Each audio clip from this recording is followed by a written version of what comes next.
What is your Yes, name? sir, Nupur Soni. Okay.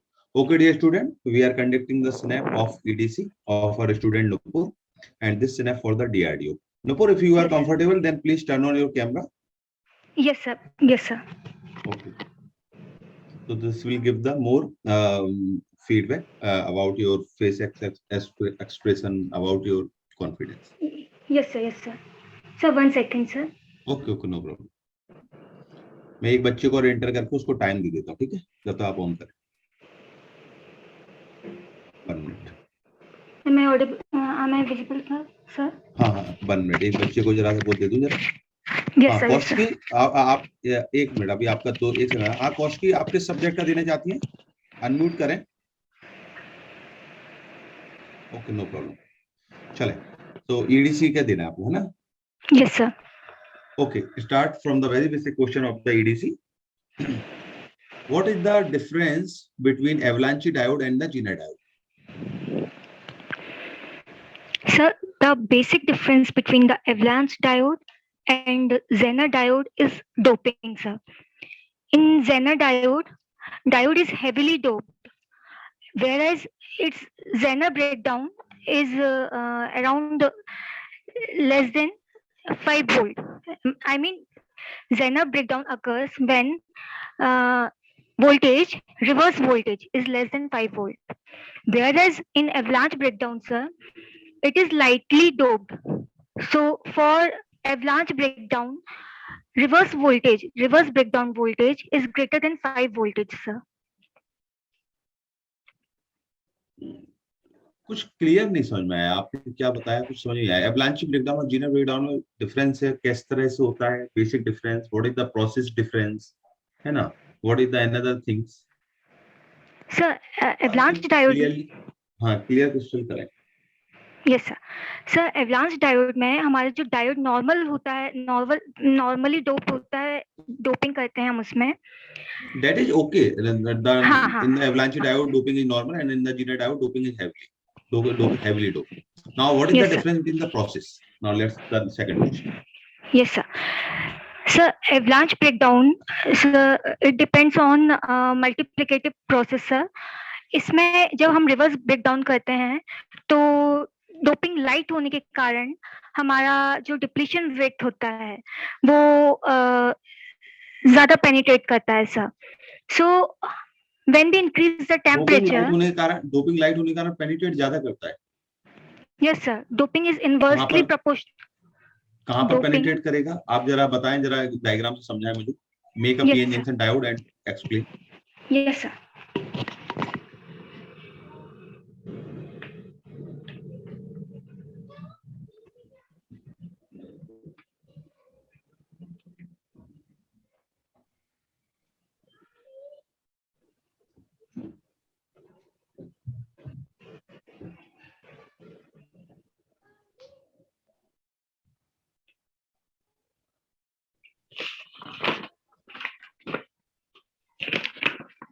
Sir, this is the diagram. Is it visible?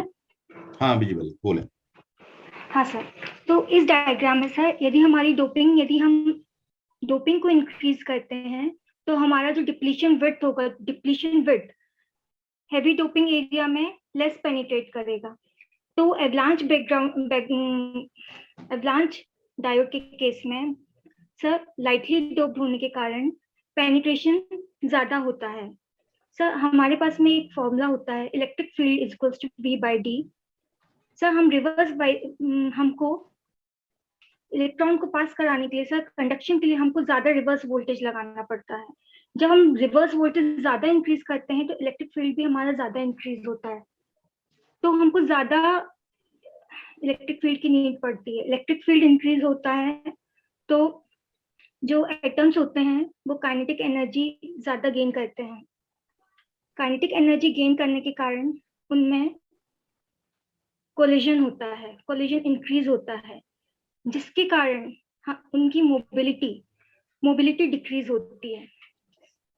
Mobility decrease होने के कारण sir further हम temperature increase करते हैं। Further temperature यदि हमारा increase हो रहा है तो एटम्स ब्रेक होते हैं। एटम्स ब्रेक होने के कारण इलेक्ट्रॉन्स होल पेयर जनरेट होते हैं सर, और ये प्रोसेस कंटिन्यू होती जाती है। इसलिए इसमें एक टर्म यूज होता है एवलांच ब्रेकडाउन में, मल्टीप्लिकेटिव टर्म। ठीक है in this case multiplicate, okay. Now why in the Zener diode multiplication is not process possible? Yes, sir. Sir, in Zener breakdown, what happens? It is heavily doped. So, heavily doping के कारण जो depletion region होगा वो ज्यादा penetrate नहीं कर पाएगा।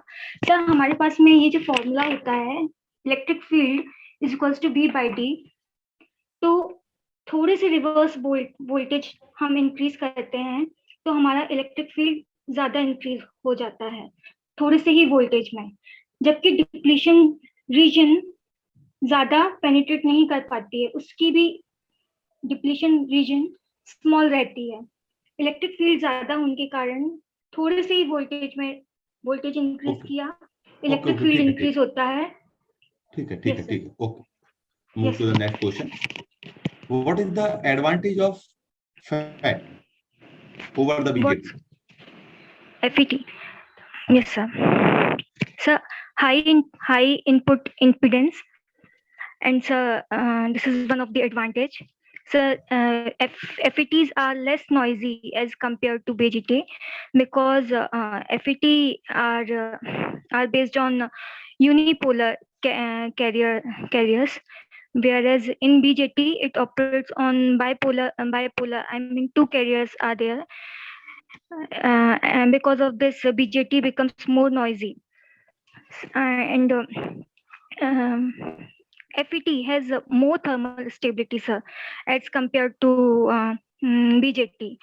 So what happens, as we saw, as temperature increases, reverse saturation current increases in case of BJT, but this case does not happen in the case of FET. Sir, these are the advantages, sir. Okay. Now another question from the semiconductor. What is the charge over the N-type semiconductor? Sir, plus positive charge. N-type semiconductor पे positive charge होता है? No, sir. Sorry, sir. N-type semiconductor is neutral, sir. Neutral. How it is neutral? Sir, as we know, जब हम N type को doped करते, किसी भी semiconductor को हम डोप्ड करते हैं, तो हम फिफ्थ ग्रुप के एलिमेंट लेते हैं, that is nitrogen, phosphorus, arsenic, bismuth, antimony. So हम यदि फास्फोरस के साथ में हम यदि इसको ये डोप्ड करते हैं, तो हमारे पास सिलिकॉन के पास में आउटर शेल में 4 बैलेंस इलेक्ट्रॉन होते हैं, जबकि जो हमारा फॉस्फोरस फिफ्थ ग्रुप के एलिमेंट होते हैं उनमें 5 इलेक्ट्रॉन्स होते हैं। जब इनकी पेयरिंग होती है, कोवैलेंट बॉन्ड बनता है, तो एक एक्स्ट्रा इलेक्ट्रॉन रह जाता है सर, वो बाहर नहीं आ पाता है। इसका रीजन है सर कूलम फोर्स। वो बाहर आने की कोशिश करता है लेकिन कूलम फोर्स उसको अट्रैक्ट करके रखता है, तो वो सिर्फ अपनी विसिनिटी में ही, अपने एरिया में ही मूव कर पाता है, वो उससे बाहर नहीं आ पाता है सेमीकंडक्टर से। फोर्स के कारण, कूलम फोर्स के कारण वो बाइंड रहता है सर। दैट्स व्हाई हम सेमीकंडक्टर, चाहे वो एन टाइप हो या पी टाइप हो, वो इलेक्ट्रिकली न्यूट्रल होते हैं। मतलब फिफ्थ वाला इलेक्ट्रॉन आप बोल रहे हो वो बाहर नहीं आ पाता, आप यही बोलना चाह रहे हो ना? हाँ सर। तो फिर हमें ऐसा क्यों बोलते हैं एन टाइप में मेजॉरिटी ऑफ इलेक्ट्रॉन होते हैं? we call that in the n type there are majority of electron है ना, minority of hole, and p type there are majority of hole। आप बोल रहे हैं कि वो इलेक्ट्रॉन बाहर ही नहीं आ पाएगा। अगर वो बाहर ही नहीं आ पाया तो फिर वो कंडक्शन में कैसे पार्टिसिपेट करेगा? नहीं सर, जब कोवेलेंट बॉन्ड फॉर्म होता है सर, एक second,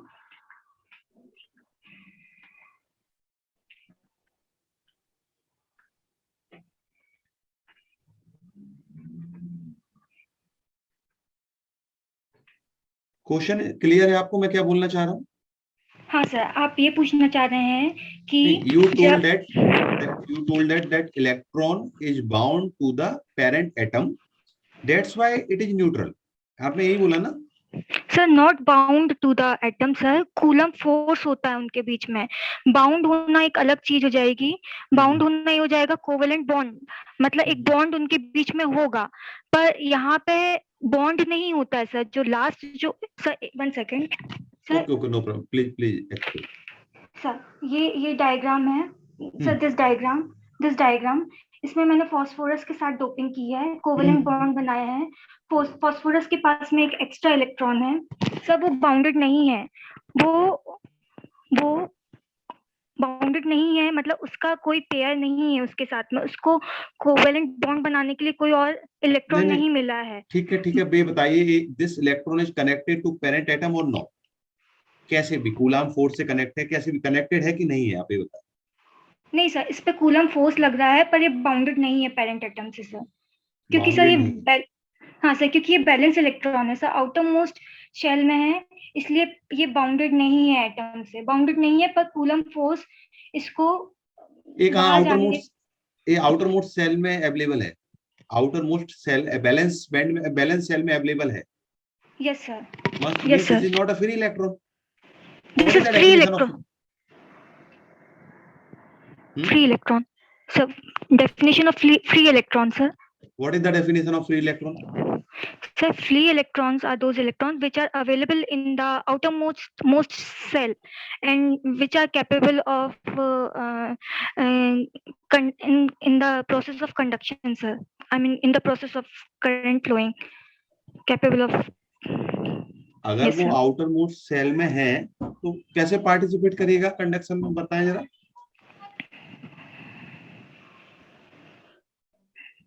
electron should be free for the conduction, I think. बताइए आप। Electron should be free from the conduction. Metal में आपका, मेटल सबसे ज्यादा कंडक्ट क्यों करता है? बिकॉज उसमें नंबर ऑफ इलेक्ट्रॉन्स ज्यादा फ्री है ना। और Yes, हम sir. क्या करते हैं सेमीकंडक्टर में, इंट्रिंसिक से एक्सट्रिंसिक क्यों बनाते हो? Because the conductivity of the intrinsic semiconductor is low and we want to increase the conductivity, है ना। Yes, So sir. how we increase the conductivity? By By using doping. of the doping.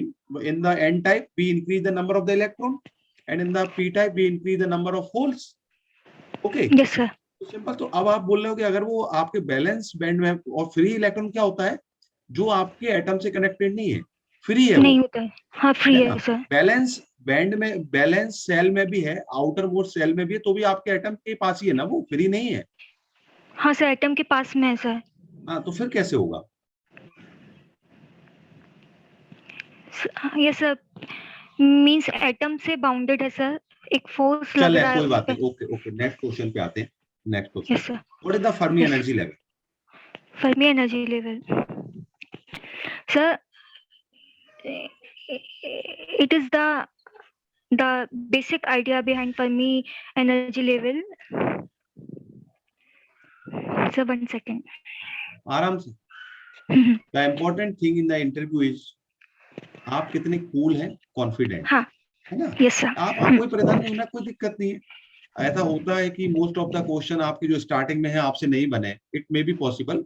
ऐसा कोई yes sir. जरूरी नहीं है कि आपने question का आंसर नहीं दिए तो इंटरव्यू नहीं होगा, ये कोई जरूरी नहीं है। आउट ऑफ 10 अगर आपने 50% 40%, वो आपका वहाँ पे कॉन्फिडेंस चेक करना चाह रहे हैं और ये चेक करना चाह रहे हैं आपको कितना पढ़ा है। क्योंकि आप भी समझते हो 15 से 20 मिनट और 25 मिनट में इतना जज नहीं कर पाने, उनको जज क्या करना है, that you are eligible for this post or not, है ना। Yes the sir. Important thing. हाँ, So sir, Fermi energy level is that energy level. Sir, minimum. Sir, can I explain with diagram? यहाँ जैसे भी आप explain करना Yes sir. चाहें।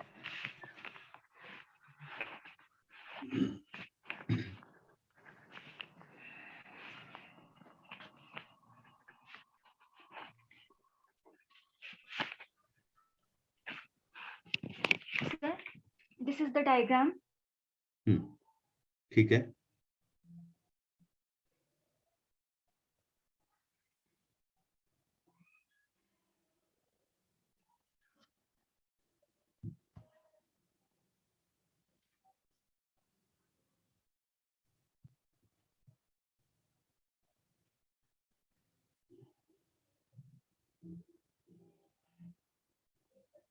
Grid in what happens in the intrinsic semiconductor, this Fermi levels lie between the conduction band and valence band. So Fermi energy level is that energy level is that minimum amount of energy level in which any electron from valence band can go through the Fermi energy level, sir. Yes, sir. It is known as Fermi energy level. It is the energy. It is the minimum energy which required for going from valence to a Fermi. Yes, sir. So it is the minimum amount of energy required to move electron from valence band to the Fermi energy to the energy level. That minimum energy level is known as Fermi energy level. So, किसी भी room temperature पे जब हम किसी electron को किसी certain energy level पे without excitation वो जाना चाहता है तो उसको हम फर्मी एनर्जी लेवल बोलते हैं at room temperature.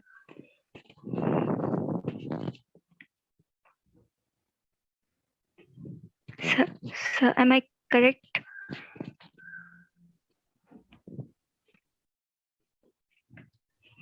Hello, sir. Hello. Yes, sir. Am I audible? Audible. Okay. Your name is Nupur, na? Yes, sir. Nupur Soni.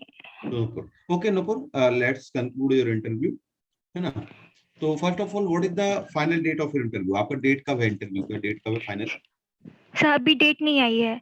Date नहीं आई मतलब at least we have 10 or 15 days. Yes, sir. Minimum 15 days we have. Minimum 15 days है. तो Nupur first मेरा आपको suggestion कि अभी आपको subject को पढ़ना है, बहुत अच्छी तरह से पढ़ना है. मैं आपको बताऊं, अभी मैंने जितने भी क्वेश्चन पूछे बहुत ही बेसिक क्वेश्चन मैं आपको बताऊं. इसमें मैं अभी डीप में गया ही नहीं हूं क्योंकि डीआरडीओ इंटरव्यू में अच्छा इंटरव्यू होता है ना. It is not like AJE interview जैसे कि ऊपर पूछ लेते हैं. लाइक डीआरडीओ, इसरो, बार, ये बहुत डीप में जाते हैं. एक पहले क्वेश्चन को पकड़ेंगे फिर उसमें आपको पूछते जाएंगे. दे चेक आपने कितना डीप में पढ़ा हुआ है. हो सकता है आपका पूरा इंटरव्यू 1 और 2 क्वेश्चन में ही निपट जाए. ठीक है. yes, sir. तो अभी मैंने स्टार्ट किया है आपसे. स्टार्टिंग में ही पहला तो हुआ, हर एक क्वेश्चंस के लेवल होते हैं, है ना. जैसे मैंने आपसे सेमीकंडक्टर की पहले डेफिनेशन पूछूं सपोज, फिर उसके बारे में पूछूं, तो अभी आप फर्स्ट लेवल पर ही है, उसमें ही आप कंफर्टेबल नहीं है, मेरा मानना है. तो first of all you have to study the subject, है ना. अभी आपको सब्जेक्ट पढ़ने की बहुत जरूरत है. अभी मैं इसमें आपको बिल्कुल, क्योंकि आपने जितने भी एक्सप्लेनेशन दिए, मैं किसी को नहीं बोलूंगा कि 100% करेक्ट है किसी में भी. ठीक है. Yes sir. And second thing कि कॉन्फिडेंस, जब आपको इतना पता हो कि मैंने पढ़ रखा है. अभी आपने पढ़ा हुआ था कि आपने जैसे ही जस्ट रैंडम दिया हुआ है, कुछ रिवीजन करके आए हैं इंटरव्यू के लिए क्या? नहीं सर, रैंडम दिया है सर. नहीं, ऐसा नहीं देना है. ऐसे करने से क्या होता है, एक कॉन्फिडेंस लूज होता है. मैं बच्चों को यही सजेस्ट करता हूँ कि कभी भी इंटरव्यू दो तो एक कॉन्फिडेंस तभी आपको आएगा जब आपको एक बार सब्जेक्ट को रिवीजन करना है, या पिछले 10-15 दिन या 1 आध महीने में पढ़ रखा हो आपने. ऐसे आप दोगे ना तो आपको लगेगा यार मुझे तो कुछ भी नहीं आता है ना. Yes sir. ओके. ठीक है ना. तो दिस इज इम्पोर्टेंट थिंग. पहले रिवाइज करें फिर हम उस पर और बात करेंगे. ठीक है. Okay sir. Okay. Anything you want to ask? No sir. ठीक है. No sir. Okay. Okay. Thank you so much sir.